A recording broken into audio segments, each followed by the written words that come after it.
पुश्तैनी ससुराल में गंवार और मॉडर्न बहू का पहनावा।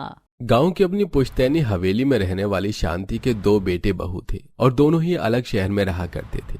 शांति पिछले कई सालों से अपनी नौकरानी आशा के साथ पुश्तैनी हवेली में रह रही थी। ऐसे ही एक दिन अचानक से शांति की तबीयत खराब हो जाती है।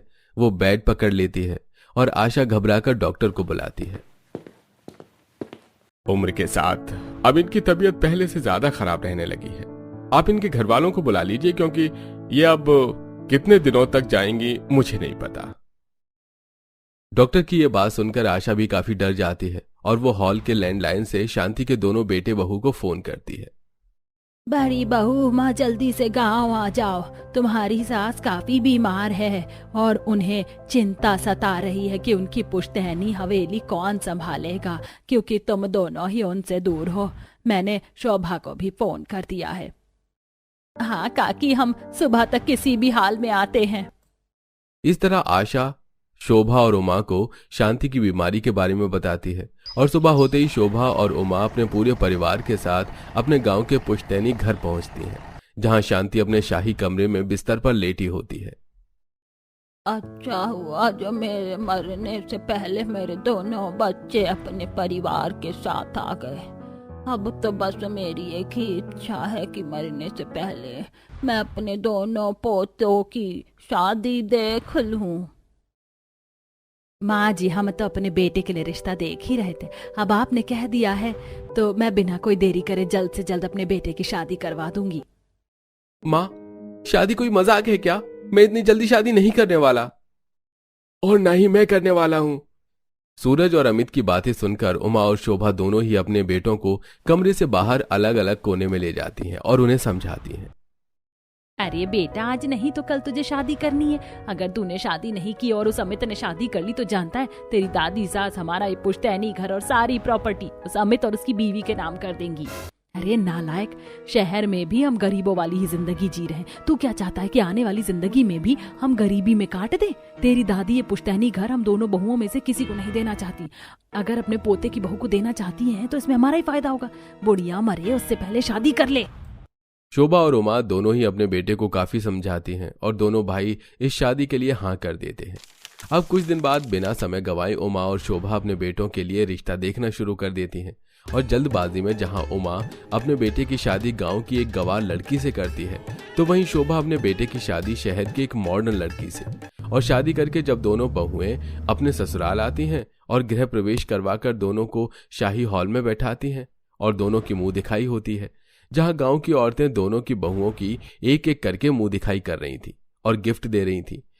वहीं दोनों सास अपनी बेटियों के साथ खड़ी होकर कानाफूसी कर रही थी। गांव की गंवार बहू घूंघट में और शहर की मॉडर्न बहू बिना घूंघट के होती है, जिसे देख काजल अपनी माँ के कान में कहती है, माँ, तुमने भैया की शादी किस गंवार से कर दी? अभी के समय में भला कौन घूंघट करके अपने ससुराल आता है? अरे तेरी दादी कुछ दिनों की मेहमान है, क्या फर्क पड़ता है गांव की बहू है या शहर की? और रही घूंघट की बात, तो इसका घूंघट हम हटवा देंगे। तो वहीं वहां आई औरतें एक दूसरे से कानाफूसी करते हुए हंसते हुए बात कर रही थी। बहन, वैसे तो ये दोनों अपने पुश्तैनी घर में और अपनी सास को कभी देखने नहीं आती, पर जब पता चला कि सास मरने वाली है और उसकी आखिरी इच्छा अपने पोतों की शादी देखना है, तो बिना सोचे समझे जल्दबाजी में इन दोनों ने यहाँ कर अपने बेटों की शादी भी करवा दी। अब जहाँ एक तरफ गंवार बहू है तो वहीं दूसरी तरफ मॉडर्न बहू। देखते हैं पुश्तैनी हवेली किसके नाम होती है। अरे बहन, तुम तो जानती हो ना शांति काकी कितनी रईस है। मुझे तो नहीं लगता कि वो इस गरीब गंवार को कुछ देंगी। एक बार इस गंवार के कपड़े देखो और उस मॉडर्न के कपड़े देखो। वो तो वक्त ही बताएगा बहन। जहां शादी के बाद उमा अपनी बहू को देखकर परेशान थी, तो वहीं घर आए पड़ोसी भी शर्त लगाते हैं कि कौन शांति का दिल जीतेगी, और शोभा को अपनी बहू पर काफी गुरूर होता है। देख रही है करिश्मा, तेरी भाभी कितनी मॉडर्न है, उसे कपड़े पहनने का सेंस है। और माँ जी को तो ऐसी ही लड़कियां चाहिए जो हर वक्त टिप टॉप बनी रहें। लगनी चाहिए कि नई नई शादी हुई है, तेरी भाभी इस बुढ़िया का दिल जीतेगी। माँ, भाभी दादी का दिल तो तब जीतेंगी ना जब वो साड़ी पहनेंगी। भूल गई, मेरी भाभी मॉडर्न है, कहीं वो शॉर्ट्स ना पहनकर चली जाए। ऐसा नहीं होगा, मेहमानों को जाने दे, उसके बाद मैं अकेले में बहू से बात करूंगी। कुछ ही देर में सभी मेहमान अपने अपने घर चले जाते हैं और दोनों बहुएं भी अपने कमरे में जाती हैं। कुछ ही देर में उमा और शोभा अपनी बेटियों के साथ अपनी अपनी बहू के पास जाती हैं, जो कि कमरे में बैठी थी, और सारी बात उन्हें बताती है। बहू, मैं जानती हूँ तुम गरीब घर से आई हो, इसलिए तुम्हारे पास महंगे कपड़े नहीं होंगे, पर तुम्हारी दादी सास को ऐसी ही बहू पसंद है जो शादी के बाद हैवी साड़ी पहने और हर समय बन-ठन के रहे, और एक घूंघट करने की जरूरत नहीं है। हमारी सास ने तो हमसे कभी घूंघट नहीं करवाया, तुमसे क्या ही करवाएंगी। तुम्हें अब दादी सास का दिल जीतना है, ताकि वो मरने से पहले ये पुश्तैनी घर तुम्हारे नाम कर जाए। और एक बार ये पुश्तैनी घर तुम्हारे नाम हो जाएगा ना, तो हम लोग यहीं रहेंगे। वैसे भी तुम तो गांव की हो, तुम्हें तो गांव की मिट्टी ही से प्यार होगा। अगर गांव में रहना है हमेशा, तो दादी जी का दिल जीतना होगा। वहीं शोभा सिमरन को बैठा कर समझा रही थी। माँ जी, फिक्र नॉट, मैं सब समझ गई हूँ। मैं अपने 7 ड्रेसेस के साथ कुछ डिजाइनर साड़ियाँ भी लेकर आई हूँ। अब आप कल देखना मैं कितनी हैवी साड़ी पहनूंगी। सिमरन की बातों से शोभा काफी खुश होती है। अब अगली सुबह दोनों बहू तैयार होकर लिविंग हॉल में बैठकर चाय पी रहे अपने पूरे परिवार के पास आती है। जहां सिमरन ने डबल चुन्नी वाली डिजाइनर साड़ी पहनी थी, तो वहीं कविता ने चमकदार साड़ी पहनी होती है और घूंघट कर रखा होता है। ये देखो माँ, फिर से बड़ी भाभी अपने गंवार अवतार में आ गई हैं।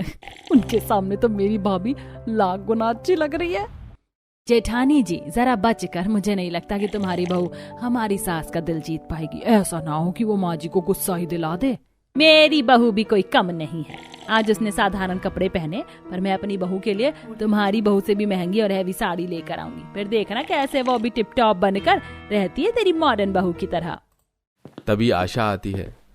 बहू, किसी का पहनावा देखकर पहले ही फैसला करना सही नहीं है। बहू, तुम दोनों की आज पहली रसोई। जल्दी से पहली रसोई का खाना लेकर ऊपर दादी जी के कमरे में आना, क्योंकि जब तक वो अपना फैसला नहीं सुना देंगी तुम्हें ही उनका ख्याल रखना है, और तुम्हें जो पूछना हो मुझसे पूछना। अब दोनों बहुएं अपनी पहली रसोई के लिए रसोई में जाती हैं और खाना बनाना शुरू कर देती हैं। पर भारी साड़ी, लंबा पल्लू और दूसरे कंधे पर चुन्नी होने की वजह से सिमरन को खाना बनाने में काफी परेशानी होती है। सब्जी काटते हुए वो कभी अपना पल्लू ठीक करती तो कभी चुन्नी, जिस वजह से उसको खाना बनाने में समय लगता है। तो वहीं सिर पर पल्लू होने के बाद भी बड़े ही आराम से कविता दूसरे किचन में सारे बर्तन साफ करती है, खाना बनाती है और फिर अच्छे से रसोई की सफाई भी कर देती है। और एक छोटे से बर्तन में अपनी दादी सास के लिए सूप और हलवा पूरी सब्जी लेकर उनके कमरे में जाती है, जहां वो बैठी थी। दादी जी, आपका खाना और ये सूप। मेरी दादी भी आपकी तरह बहुत बूढ़ी हैं, इसीलिए मैं उन्हें रोज अपने हाथों का ये स्पेशल सूप पिलाती थी। इसे पीने से आप बिल्कुल ठीक हो जाएंगी। वो सब तो ठीक है बहू, पर तुम्हारी अभी नई नई शादी हुई है और पहले ही दिन तुमने इतने साधारण कपड़े पहने हैं। क्या तुम्हें पता नहीं हमारे पुश्तैनी घर की बहू कितनी हैवी डिजाइनर कपड़े पहन कर रहती हैं? तभी सिमरन आती है खाना लेकर। दादी जी, अब जो गरीब है, गांव में पला बड़ा है, उसे क्या ही पता होगा पुश्तैनी लोगों के बारे में। आप उनका खाना रहने दीजिए, आप मेरे हाथों का मलाई कोफ्ता खाकर देखिए। आशा काकी, मैंने जो खाना बनाया है वो दादी जी को खिला दो। देख रही है बहू, कुछ सीख अपनी देवरानी से। दादी जी, कपड़ों में क्या रखा है, इंसान की नीयत और अच्छाई देखनी चाहिए। इतना बोल कविता अपने हाथों से अपनी दादी सास को सूप पिलाती है, जिसके बाद सिमरन का खाना आशा दादी सास को खिलाती है। शांति दोनों ही बहू का अपने प्रति व्यवहार देखती है, तो वहीं कमरे के बाहर खड़ी शांति की दोनों बहुएं सब देख और सुन रही होती हैं। देख लिया जेठानी जी, माँ जी ने मेरी बहू की तारीफ करी। मेरी बहू ही माँ जी का दिल जीतेगी और ये पुश्तैनी घर हमारे नाम होगा। मेरी बहू का जवाब नहीं सुना क्या तुमने? और वैसे भी मेरी बहू गांव की गंवार है, मैं नहीं। मैं उसके लिए कपड़े लेकर आऊंगी। देखना कल तुम कैसे मेरी बहू तुम्हारी बहू को टक्कर देगी। इतना बोलकर दोनों वहां से चली जाती हैं। कुछ ही देर में सिमरन अपने कमरे में जाती है और हैवी साड़ी को खोल मैक्सी पहनकर कमरे में आराम करती है। तो वहीं कविता दादी सास को खाना खिलाकर आधे घंटे बाद वापस उनकी दवाई लेने आती है और उनके पैरों की मालिश करके अपने कमरे में आराम करने जाती है, जहां उसकी सास अपनी बेटी के साथ कुछ महंगे कपड़े लेकर आती है। बहू, अगर ऐसे ही कपड़े पहनकर तुम अपनी दादी सास के सामने गई ना, तो अगली बार से वो तुम्हारा चेहरा भी नहीं देखेंगी। देखो, मैं तुम्हारे लिए कुछ डिजाइनर महंगे सूट और साड़ियाँ लेकर आई हूँ, कल से तुम इन्हें ही पहनना। माँ, ये सारे सूट तो काफी अच्छे लग रहे हैं। कविता, मना मत करना, तुम्हारी इन साधारण साड़ी से तो ये साड़ी और सूट काफी अच्छे हैं। इतना बोल उमा अपनी बेटी के साथ वहां से चली जाती है और अगले दिन सास का लाया सूट पहन कर आती है। तो वहीं आज सिमरन हैवी अनारकली सूट और दुपट्टा डालती है और साथ में भारी गहने भी पहनती है। कुछ ही देर में शांति अपने पूरे परिवार को डाइनिंग टेबल पर बुलाती है। वो खुद व्हील चेयर पर होती है और बाकी सब कुर्सियों पर। और जब पूरा परिवार एक साथ खाना खा रहा होता है तो सिमरन बहू, मुझे तुमसे कोई शिकायत नहीं है। तुम बिल्कुल वैसे ही तैयार रहती हो, वैसे ही कपड़े पहनती हो जैसा नई बहू को पहनना चाहिए। पर कविता बहू, तुम मुझे बहुत ही निराश कर रही हो। इसीलिए कल से तुम दोनों ही बिना घूंघट के हैवी साड़ी और पूरे गहने पहनकर घर में रहोगी और घर के काम भी करोगी। उसके बाद ही मैं कुछ सोचूंगी।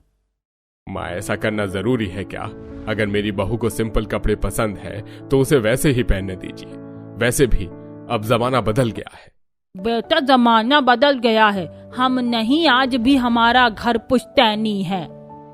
लोग हमारी बातें करते हैं और मैं नहीं चाहती कि तुम्हारी बहू की वजह से हमारी इज्जत मिट्टी में मिले। बाहर के लोग बहू के ऐसे कपड़े देखेंगे तो क्या कहेंगे? भैया, लगता है माँ सही कह रही हैं। आपको बीच में नहीं बोलना चाहिए। दादी जी, अगर आप चाहती हैं कि आपकी इज्जत बनी रहे तो मैं जरूर आपकी बात मानूंगी। चलिए अब आप खाना खा लीजिए। आपको ज्यादा से ज्यादा देर आराम करने के लिए कहा है डॉक्टर ने। मैंने आशा काकी से पूछा है, डॉक्टर ने आपका डाइट चार्ट दिया है। अब से मैं आपका ख्याल उसी के अनुसार रखूंगी। इतना बोलकर एक बार फिर कविता अपने हाथों से शांति को खाना खिलाती है और उसके मुंह से थोड़ा खाना निकल जाता है, जिसे कविता नैपकिन से साफ करती है। और ये सब देखकर सिमरन को घिन आती है। दादी जी, आराम से खाइए ना, आपने तो मुंह का सारा खाना गिरा दिया। आशा काकी, आप मेरा खाना दादी जी को खिला देना। एक्चुअली इन्हें ऐसे खाता देखकर मेरा मन खट्टा हो गया और ये गहने भी मुझे बहुत चुभ रहे हैं। मैं थोड़ा आराम करके आती हूँ। पर बहू, तुम जब से घर में आई हो एक दिन भी तुमने अपनी दादी सास का ख्याल नहीं रखा। तुम्हारा काम मैं ही कर रही हूँ। तो क्या हो गया आशा, तुम्हें हमने रखा ही इसलिए है। अपने काम से काम चोरी मत करो। शोभा की बातें सुनकर आशा चुप हो जाती है और कविता को खाना खिलाने के बाद आशा सिमरन के हाथों का बना खाना शांति को खिलाती है। खाने में काफी मिर्च होती है, जिस वजह से शांति खाना नहीं खा पाती। आशा, रहने दे, मैं ये खाना नहीं खा पाऊंगी। बहू ने आज खाने में बहुत मिर्ची डाली है। तुम मुझे बड़ी बहू का ही खाना खिला दो। शांति को सिमरन का हाथ का खाना पसंद नहीं आता और वो पेट भर के कविता के हाथ का खाना खाती है। वहीं सब भी खाना खाते हैं और ये देखकर एक बार फिर मौका देख एक दूसरे के पास बैठी उमा और शोभा एक दूसरे को घमंड दिखाती हैं। माँ जी का दिल तो मेरी ही बहू जीतेगी। देखा मेरी बहू के हाथ का खाना माँ जी को कितना पसंद आया। माँ, भाभी बनाती ही इतना अच्छा खाना है। मेरी भाभी भी बहुत अच्छा खाना बनाती हैं। दादी बूढ़ी हो चुकी है, इसलिए वो चटपटा खाना खा नहीं सकती। चलो माँ, कल इन्हें पता चल जाएगा कि दादी को कौन ज्यादा पसंद है। इतना बोलकर वो दोनों माँ बेटी अपने अपने कमरे में चली जाती हैं। अगले दिन शांति के कहने पर कविता हैवी साड़ी और सारे गहने पहनती है, साथ में सिर पर पल्लू भी रखती है। तो वहीं सिमरन भी हमेशा की तरह आज तैयार होती है और शांति उन दोनों को ही अपना पुश्तैनी घर साफ करने का काम देती है। ये हमारा पुश्तैनी घर है। जब मैं इस घर में शादी करके आई थी तो तुमसे भी भारी गहने और साड़ी पहनकर घर की सफाई करती थी। तो आज मैं देखना चाहती हूँ मेरे जाने के बाद कौन मेरे पुश्तैनी घर के काबिल है। शांति के कहते ही कविता ऊपर जाती है और सभी कमरों में जाकर पहले झाड़ू लगाती है, बेडशीट बदलती है, कमरे की सेटिंग करती है। उसके बाद सीढ़ियों की सफाई करती है और नीचे हॉल में जाकर अच्छे से हॉल की सफाई करती है। उसके बाद रसोई में जाकर सभी घर वालों के लिए खाना बनाती है। तो वहीं सिमरन एक कमरे की सफाई करके ही थक जाती है और घर के बाहर गार्डन में बैठी शांति के पास जाकर उससे कहती है, दादी जी, आज मेरी तबीयत ठीक नहीं है। मैं तो हमेशा ही पुश्तैनी बहू की तरह बनकर रहती हूँ, जबकि मैं तो शहर में पली बड़ी हूँ और ये गांव की गंवार। क्या मैं कुछ देर अपनी मॉडर्न साड़ी पहन लूं ताकि आराम से सारे काम कर सकूं? पर बहू, यही तो तुम्हारी परीक्षा है। कोई बात नहीं बहू, तुम्हें जो आरामदायक कपड़े लगे तुम वो पहन लो। दादी जी, आप बहुत अच्छी हैं। आपके इस जवाब से मुझे पता चल चुका है कि आप दीदी से ज्यादा मुझे प्यार करती हैं। सिमरन बहाने बनाकर अपने कमरे में जाती है और मॉडर्न साड़ी पहनकर काम न करके अपनी सहेली को घर दिखाती है। वहीं कविता अभी अपनी दादी सास के कहे अनुसार घर के काम कर रही होती है। तभी अमित आता है। अरे, तुम यहाँ फोन पर लगी हो? भाभी अकेले पूरे पुश्तैनी घर की साफ सफाई कर रही हैं। अगर उन्होंने दादी जी का दिल जीत लिया ना तो हमारे हाथ कुछ भी नहीं आएगा। फिक्र मत करो, मैंने पहले ही दादी जी का दिल जीत लिया है, उनके कहने पर ही मैंने ये कपड़े पहने हैं। अरे वाह, ये तो बहुत अच्छी बात है, मैं अभी माँ को बता कर आता हूँ। अमित जल्दी से अपनी माँ के पास जाता है और सारी बात अपनी माँ को बताता है, जिसके बाद शोभा की खुशी का ठिकाना नहीं रहता। और इसी तरह कुछ दिन बीत जाते हैं। अब जहां सिमरन सुबह टी शर्ट पैंट में रहती तो दोपहर में वो वन पीस में, तो वहीं कविता कभी सूट कभी साड़ी और सिर पर पल्लू रखकर न सिर्फ अपनी दादी सास का बल्कि आशा का भी ख्याल रखती है। ऐसे ही एक दिन सूट पहने कविता। काकी क्या हुआ, आज घुटने में ज्यादा दर्द है क्या? घुटने पकड़ कर चल रही हो? आप नीचे मेरे कमरे में आराम करो, मैं अभी आपके पैरों की मालिश कर देती हूँ, फिर दादी जी की तरह आपके भी शरीर का दर्द गायब हो जाएगा। अरे नहीं बहू, सामने ही तेरी दादी सास का कमरा है, मैं तो खाली समय में उन्हीं के पास बैठी रहती हूँ। जब वो शादी करके आई थी तब मुझे उनकी सेवा में रखा गया था और तब से मैं ही उनका ख्याल रख रही हूँ। मैं तो इस घर की सेविका हूँ और मैं तुझसे सेवा कराऊंगी। नहीं बहू, इस उम्र में अगर मेरी नौकरी चली गई तो मेरे बहू बेटे भी नहीं है मुझे संभालने के लिए। मैं हूं ना आपकी बहू, जैसे मैं दादी जी का ख्याल रखती हूँ आपका भी रखूंगी। खाली समय में आपको दादी जी के साथ बैठना पसंद है ना, तो आप उनके कमरे में बैठो, मैं अभी तेल लेकर आती हूँ और दोनों के पैरों की मालिश कर देती हूँ। इतना बोलकर कविता हाथ पकड़कर आशा को शांति के कमरे तक ले जाती है और खुद रसोई से तेल लेकर शांति के कमरे में आती है और दोनों के पैरों की मालिश करती है। इसी तरह कुछ दिन बीत जाते हैं और एक रात जब पूरा परिवार बैठकर टीवी देख रहा था, मेरी तबीयत क्या खराब हुई, तुम सब दौड़ते हुए यहाँ आ गए, इसीलिए अब मैंने फैसला ले लिया है कि ये पुश्तैनी हवेली किसको दूंगी। हाँ हाँ क्यों नहीं, जल्दी अपना फैसला सबको सुनाएं, आखिर मेरी बहू ने आपकी सेवा जो करी है। सही कहा बेटा तूने, मेरी बहू ने मुझे खुश करने के लिए बहुत कुछ किया है, इसलिए मैं फैसला कल सुनाऊंगी। तेरी लापरवाही के चलते तेरी देवरानी ने माँ जी का दिल जीत लिया। अब माँ जी कल सभी गांव वालों के सामने इस शहरी मॉडल को ये पुश्तैनी घर दे देंगी और हम बस देखते रह जाएंगे। पर माँ जी, मैंने जो किया दिल से किया, ना कि ये पुश्तैनी घर पाने के लिए किया, इसलिए मुझे फर्क नहीं पड़ता कि दादी जी किसको पुश्तैनी घर देंगी। पर तुम्हारी वजह से हमारे हाथों से तो सब चला गया ना। कविता का पूरा परिवार उससे नाराज होकर अपने कमरे में चला जाता है।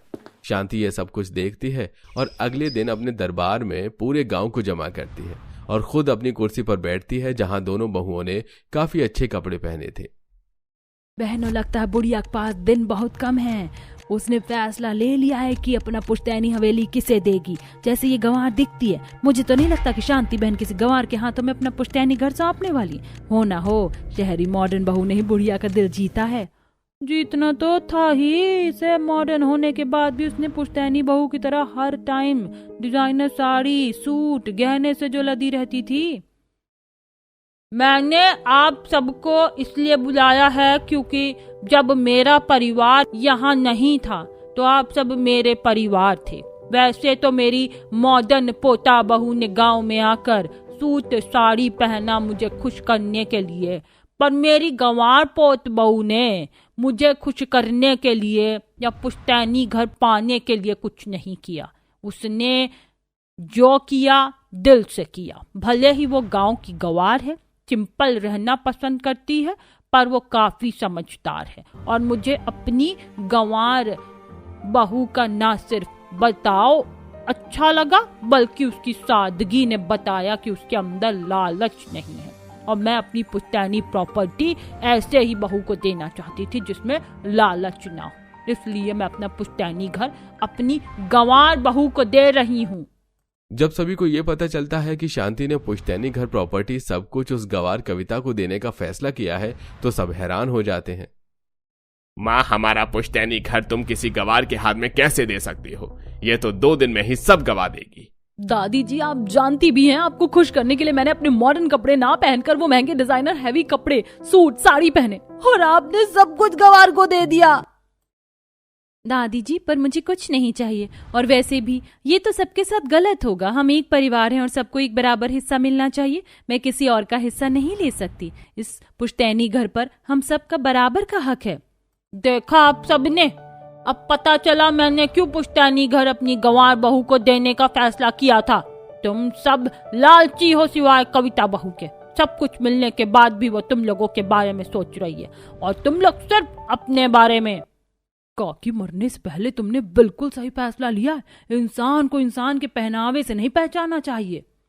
किसने बोला कि मैं मरने वाली हूँ? अरे अभी मैं और 10 साल जीऊंगी। कविता बहू ने मेरी इतनी सेवा करी कि मेरे अंदर जीने की इच्छा भी पैदा हो गई और मैं और मजबूत हो चुकी हूँ। अब तो मैं अपने पोते के बच्चे देखूंगी और फिर मुझे अपनी बहुओं को भी तो सुधारना है। सीख लो तुम दोनों कुछ कविता बहू से। उमा बहू, जल्दबाजी में तूने पहली बार सही फैसला लिया कविता को अपनी बहू बनाकर। पहले तो मैं बड़ी नाराज थी कविता बहू से, पर बाद में कविता बहू ने मेरा दिल जीत लिया। शांति के फैसले से उमा और उसका पूरा परिवार काफी खुश होता है और उमा को अपनी बहू पर गर्व होता है। तो वहीं ये सब देखकर शोभा और उसके परिवार का मुंह बन जाता है और न चाहते हुए भी अब पूरे परिवार को गांव में अपने उस पुश्तैनी घर में ही रहना पड़ता है। और कविता के कहने पर शांति सबके नाम एक बराबर प्रॉपर्टी करती है और उसकी मालकिन कविता को बनाती है।